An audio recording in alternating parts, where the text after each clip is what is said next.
Welcome to Mahir Trading Live.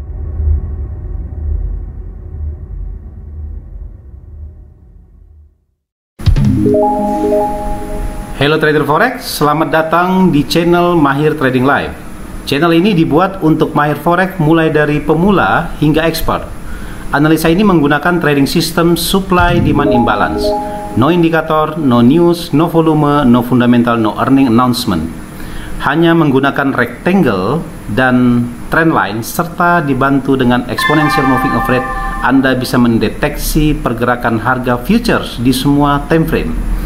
Supply demand imbalance bisa digunakan di semua instrumen investasi di dunia seperti forex, gold, stock, cryptocurrency, stock index, CFD, commodity option, ETFs, bond, dan lain sebagainya. Mohon dibantu like, subscribe, komen, dan share agar channel ini dapat berkembang ke depannya. Perlu diketahui bahwa analisa ini sifatnya trading disclaimer, jadi hanya sebagai rekomendasi untuk trading harian dan mingguan. Hari ini tanggal 2 Oktober 2022, saya Yudi TW mencoba menganalisis pergerakan mingguan ya dari major pair gold dan oil dari tanggal 3 Oktober hingga 7 Oktober 2022. Jadi semua candle sekarang sudah close candle ya, monthly, weekly, daily, H4 semuanya sudah close candle. Jadi kita mungkin akan menganalisis dengan hati-hati ya pergerakan untuk weekly, monthly, weekly outlook ya, weekly market outlook. Oke, kita ketahui bahwa minggu ini diwarnai dua berita besar. Yang pertama, kenaikan suku bunga dari RBNZ ya, naik dari 3% menjadi 3,5%, dan sebelumnya pada hari Selasa yaitu Gubernur Bank Sentral Australia menaikkan juga suku bunga sebesar 50 basis point ya, nanti kita lihat di kalender ekonomi. Kemudian yang terakhir adalah tanggal 7 Oktober non-farm payroll ya. Ini adalah berita-berita besar untuk minggu ini. Oke, kita langsung lanjut aja ke kalender ekonomi, yaitu dari tanggal 3 hingga tanggal 7 Oktober 2022 ya. Pada hari Senin, biasanya kalau minggu pertama ya, minggu pertama di Oktober, jadi masih tersisa 3 bulan lagi menjelang akhir tahun ya. Jadi kita lihat di sini yang high impact-nya untuk Jepang mungkin tidak begitu ini ya, tidak begitu mengefek. Ini employment rate dari negara Yunani ini, terus Euro, S&P Global Manufacturing, high juga semua ya. Ini berimpact terhadap mata uang ya. Ini pada hari Senin ya. Ini juga di pound sterling juga. Kemudian terus kita lanjutkan, ini low terus, low. Nah ini ada S&P, jadi kompak semua ya. Pada hari Senin merilis S&P Global Manufacturing PMI ya. Ini biasanya impactnya lumayan ya terhadap ya gold ya, kalau US dollar pasti ke gold ya tentunya. Terus kita lari ke hari Selasa. Hari Selasa ditandai dengan high impact oleh kenaikan suku bunga dari RBA interest rate decision ya, 2,35%. Previousnya konsensusnya menjadi 2,85%, berarti ada kenaikan sekitar 50 basis point ya untuk Australian dollars. Kemudian lanjut lagi kita ke bawah, high impact ini employment change, ini negara Spanyol ya, ada penurunan juga. Terus PPI ya, PPI dari Euro ini low impact, memang malah naik ya PPI-nya. Terus kita lanjut lagi Fed Master, ini Fed Master speak semuanya ya. Master bukan Master, Logan Williams ya, mereka speak nggak tahu di mana, di kampus kah, di mana kah.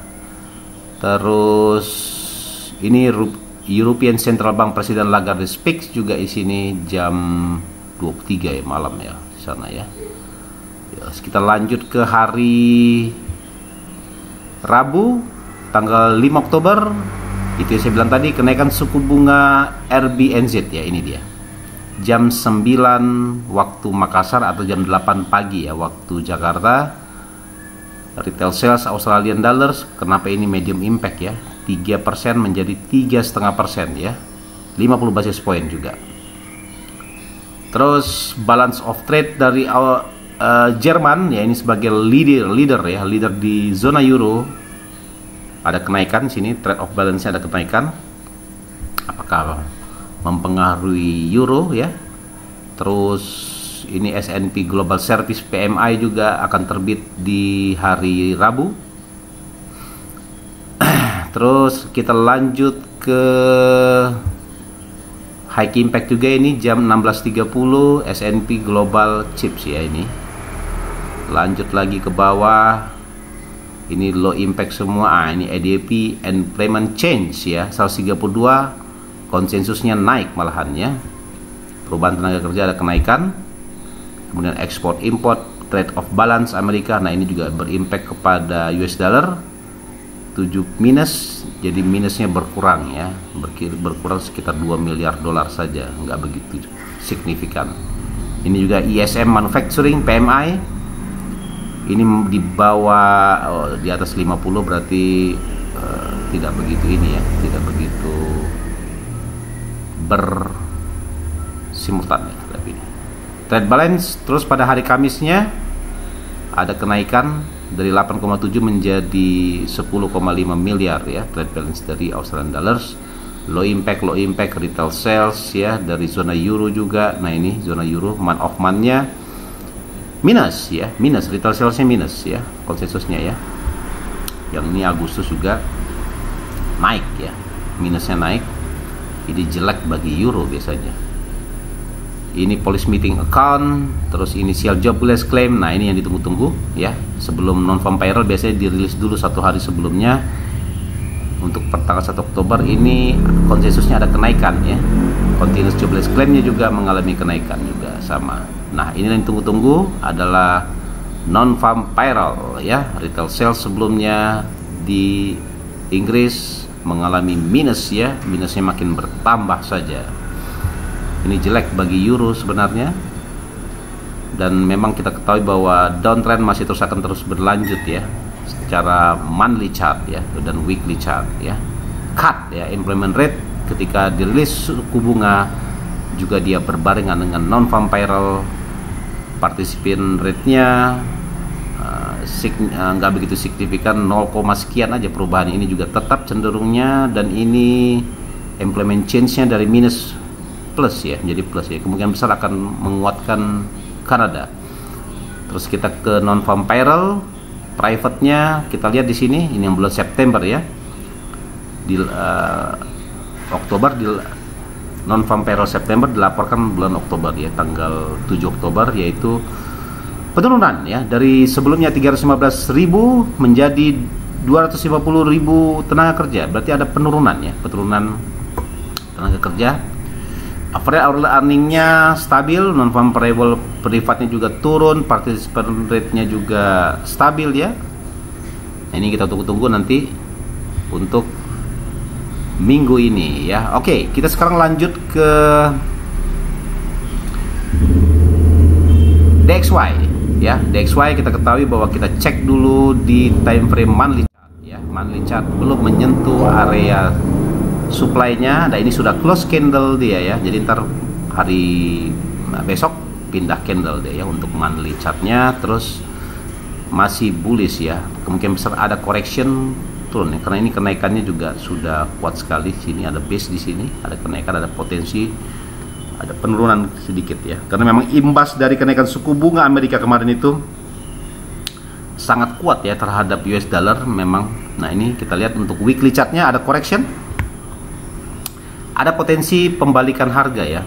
Artinya ada correction setelah dia naik ya dari sini ya, dari 108, 107 menjadi 115, potensinya ada correction menuju ke area demand di sini ya, di area 110 kembali ya untuk minggu depan ya. Atau dia pindah candle, dia langsung naik kembali. Jadi kita lihat saja, kita pantau, gunakan stop loss, jangan Anda meremehkan jika tidak menggunakan stop loss. Untuk time frame daily-nya di sini terbentuk new ya, new demand baru di sini, new supply baru.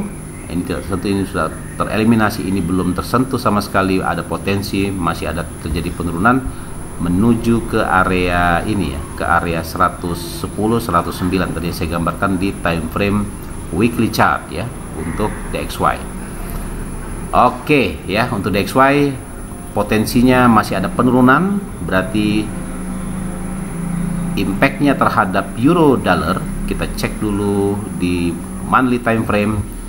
Ini kita lihat sudah confirm dia ya, sudah tereliminasi ya. Ini kalau kita lihat sebelah kiri, targetnya di area sini ya untuk euro dollar monthly time frame. Jadi confirm downtrend. Ini kita hapus, sudah tereliminasi, terbentuk new demand baru di atas ini akan mengkerek terus price menuju ke 0.9 ya. Jadi masih ada sekitar 1000 pips lagi jaraknya untuk euro dollar ya. Kemungkinan besar penurunan seperti gini akan terjadi pembalasan dulu, artinya akan terjadi correction. Nah, ini terus kita lihat di di weekly time frame ya. Sudah ada pullback ini pengembalian, kemungkinan besar untuk minggu depan price akan mencoba kembali lagi ke area 1.00 mungkin 1 sampai 2 minggu ke depan ya. Saya nggak bisa memastikan. Yang jelas kemungkinan besar price akan menuju kembali ke 1.01 secara teknikalnya ya. Oke, lanjut ke time frame daily chart. Nah, ini sudah terbentuk new demand baru di daily time frame dan targetnya di 1.0 kembali ya. Kemungkinan besar akan kembali ke area ini price-nya ya. Jadi jaraknya sekitar 200 pip lagi ke atas. Setelah itu baru dia akan drop lagi atau bahkan naik dulu ke atas ini sampai 1.0100 baru dia akan turun lagi ke bawah ya. Time frame H4 ya. Time frame 4 yang saya bilang tadi targetnya di 1.0 sini. Kalau kita ketahui di sini sudah tereliminasi di sini, berarti sini respected price di sini. Asumsinya bahwa price akan melaju menuju ke 1.022 maksimal ke 1.0129 di sini ya. Dalam 1 sampai 2 minggu ke depan ya. Bagaimana aja dari market makernya ya. Oke. Lanjut ke pound dollar. Pound dollar monthly time frame ya, ini saya tidak ada rujukan lagi karena ini adalah terendah sepanjang masa ya, di 1.034 ada pullback pengembalian sekitar 700 pip ya. Kita lihat di time frame weekly chart. Nah, ini lihat sudah ada pengembalian sama seperti euro ya kondisinya, dan target yang terdekat adalah kemungkinan besar adalah 1.1475 dan dia berpotensi kembali ke 1.17 ya, ke area kotak warna ini dalam 2 minggu ke depan. Nanti kita terus pantau ya. Untuk pound sterling, jadi ada seperti yang saya gambarkan di weekly market outlook sebelumnya ya. Jadi kalau tadi kita lihat di weekly targetnya 1.14, kalau kita lihat di time frame daily chart 1.14 ya, area sini ya, di area sini, di area ini ya, area mantan support menjadi become resistant ya. 1.14 jaraknya nggak jauh ini ya, sekitar ya 200 sampai 300 pips ya jaraknya ya, time frame daily. Kemudian untuk time frame H4, nah ini sudah ada potensi pembalikan yang kuat sekali karena di sini respected ya, respected. Nah, ini sudah tereliminasi di sini, berarti potensi price ke 1.14 itu akan besar kemungkinan ya, dia kembali ke area sini ya. Oke, kita lanjut ke Aussie dollar. Aussie dollar malahan minggu kemarin saya prediksi dia mengikuti pergerakan dari euro dan pound sterling, malahan dia membuat acara lain ya sama New Zealand ya. Kemarin dia di sini dia belum, dan kemarin dia sudah menyentuh area demand ya, area demand monthly-nya, tapi lebar demand-nya 972 pips ya. Untuk weekly-nya kita ketahui juga hari Selasa akan dinaikkan suku bunga. Kemungkinan besar area ini akan tersentuh ya. Kemungkinan besar dia akan turun ke sini baru dia akan naik lagi ke atas ya. Untuk weekly time frame untuk mungkin ya minggu depan lah ya. Untuk daily time frame kita lihat di sini dia sudah menyentuh ini respected price di sini, ada potensi price minggu depan terus melaju ke 6321 ya di arah sini ya.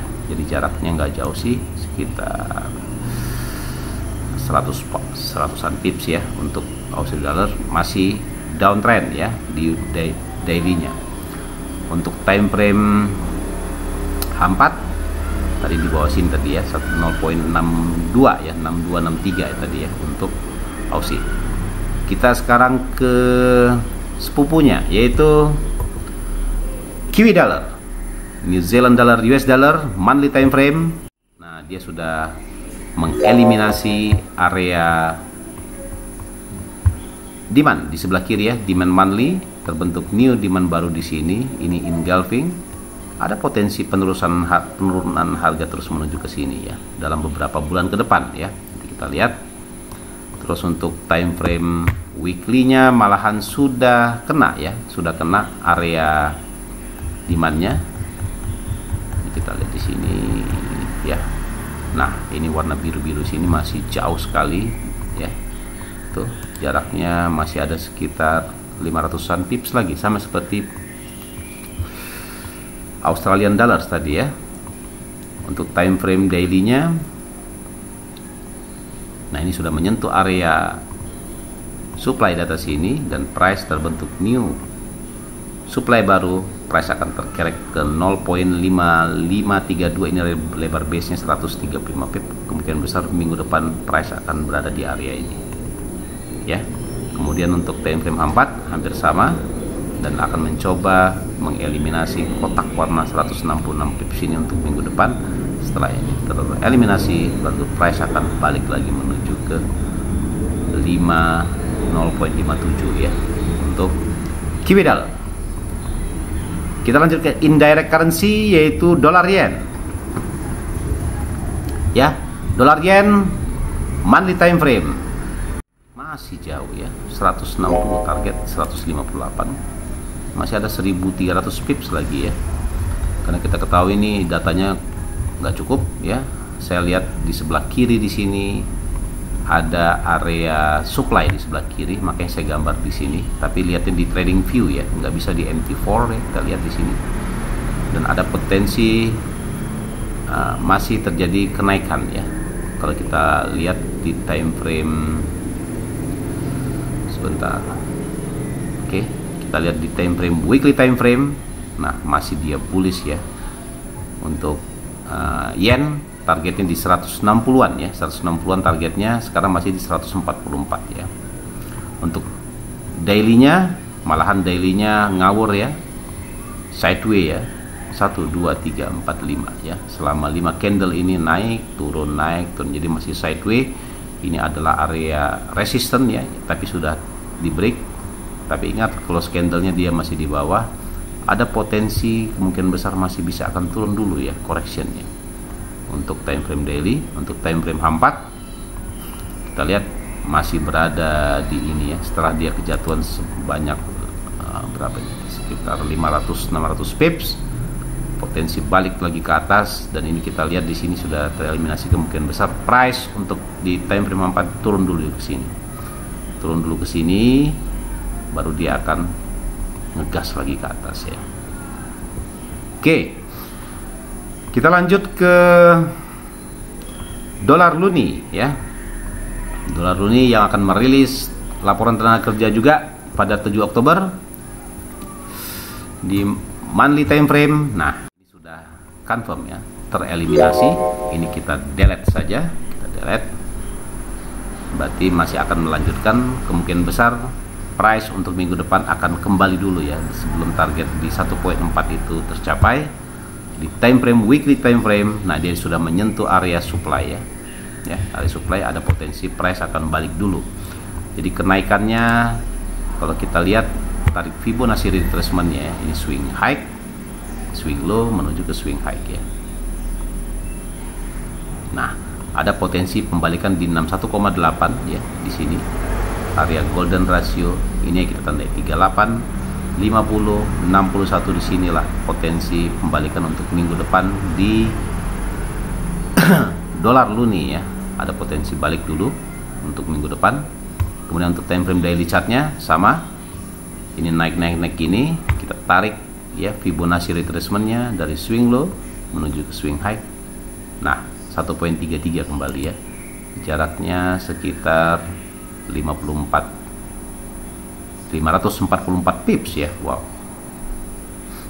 Jadi kita lihat open marketnya apakah dia gap down hari Senin nanti atau malahan dia masih melanjutkan penaikannya. Kalau saya lihat di sini dia sudah mengeliminasi kemungkinan besar untuk minggu depan hari Senin price akan drop dulu ya, menuju ke sini dulu yang terdekatnya. Ya, ini 1 2 3 4 5 dari sini ya, Senin, Selasa, Rabu, Kamis, Jumat ya, pada minggu kemarin ini sudah tereliminasi di sini. Kemungkinan besar price akan balik dulu menuju ke 3656 ya untuk dolar luni. Lanjut, yang terakhir adalah indirect currency adalah dolar Swiss. Dolar Swiss monthly time frame masih perkasa ya. Setelah dia naik, dia turun ke area demand ya, turun ke area demand, dia sentuh, ada potensi besar terus akan melanjutkan dan akan mengeliminasi area ini dalam beberapa bulan ke depan ya. Terus untuk weekly time frame-nya dia sudah menyentuh, sudah mengeliminasi 1 2 gini, kemungkinan besar price balik dulu ke sini ya untuk minggu depan.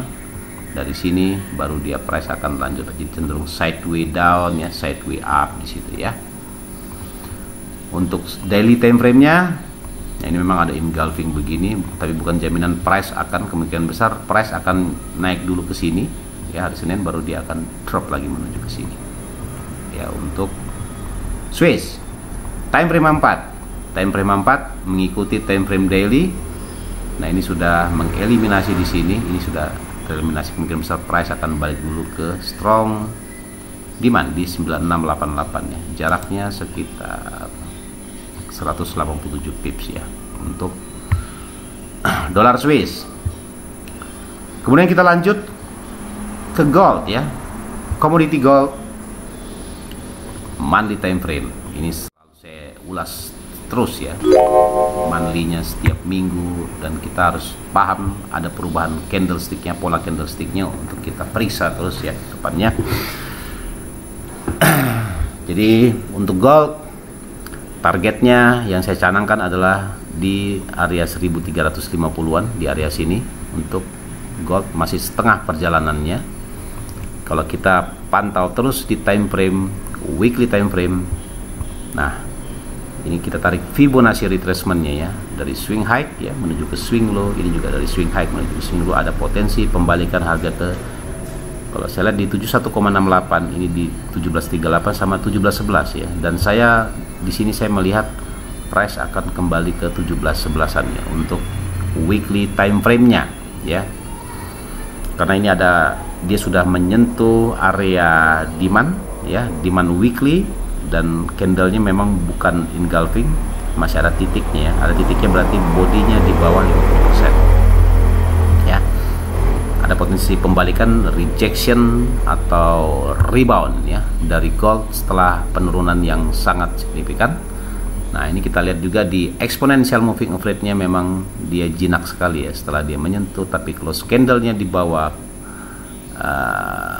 garis moving average ini juga dia belum menyentuh. Apakah nanti kita lihat apakah dia kembali menyentuh dan melewati dari 1685 ini ya. Kalau dia melewati 1685, hampir dipastikan price akan kembali ke 1717 ya untuk time frame daily.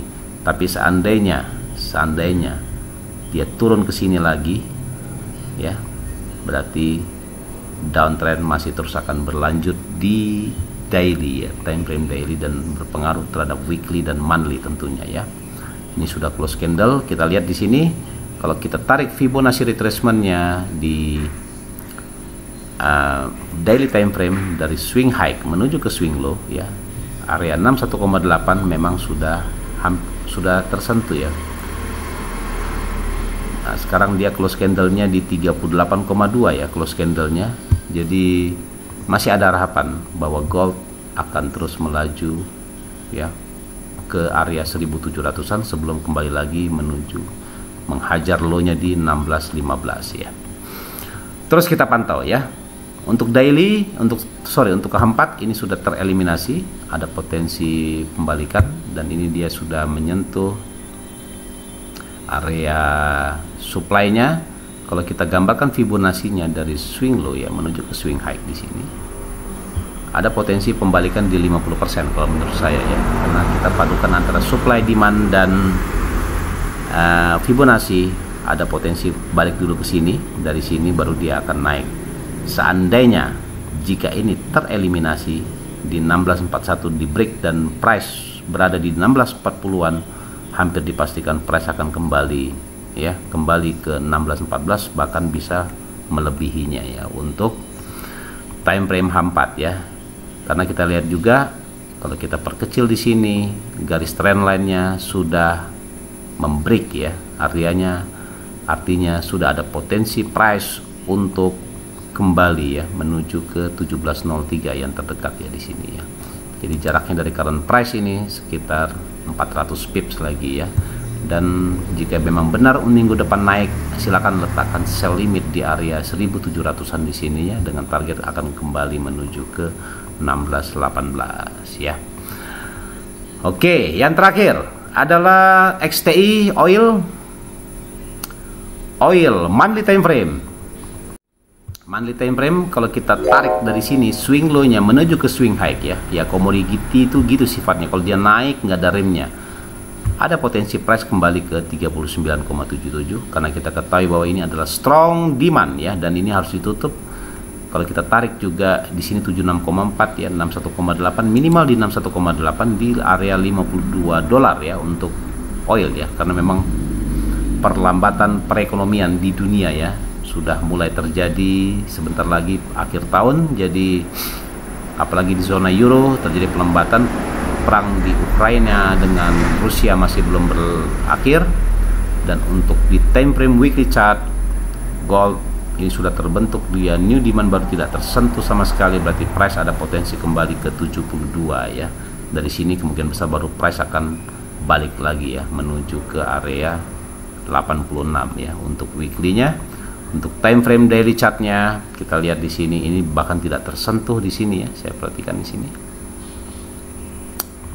Ini new supply baru di sini. Ada potensi price kembali dulu ke sini ya, atau bahkan dia ke area 70-an dulu baru dia akan naik dulu ya, naik lagi ke atas. Nah, ini terus yang terakhir adalah time frame H4. Nah ini dia sudah confirm memang ada potensi pembalikan bearish ya di H4 ya. Nanti kita lihat Senin, kalau dia misalnya dia naik di atas ini berarti price akan lanjut ke atas. Kalau dia turun di sini, ini tereliminasi, akan membuat low baru ya di area 76,84, cenderungnya ke area 72. Oke, selesai sudah pembahasan kita weekly market outlook dari tanggal 3 sampai tanggal 7 Oktober ya. Belepotan gini, 7 Oktober 2022. Bagi teman-teman yang ingin mengoleksi buku supply demand imbalance, saya sudah menaruh link di kolom deskripsi, bisa diklik, bisa dicicil dan lain-lain. Semoga bisa membantu Anda untuk trading ke depannya ya. Jika ada kata-kata yang salah, mohon maaf. Tetap semangat, gunakan stop loss dan money management ya. Kedepannya kita bisa berjaya kembali. Sekian, wassalam.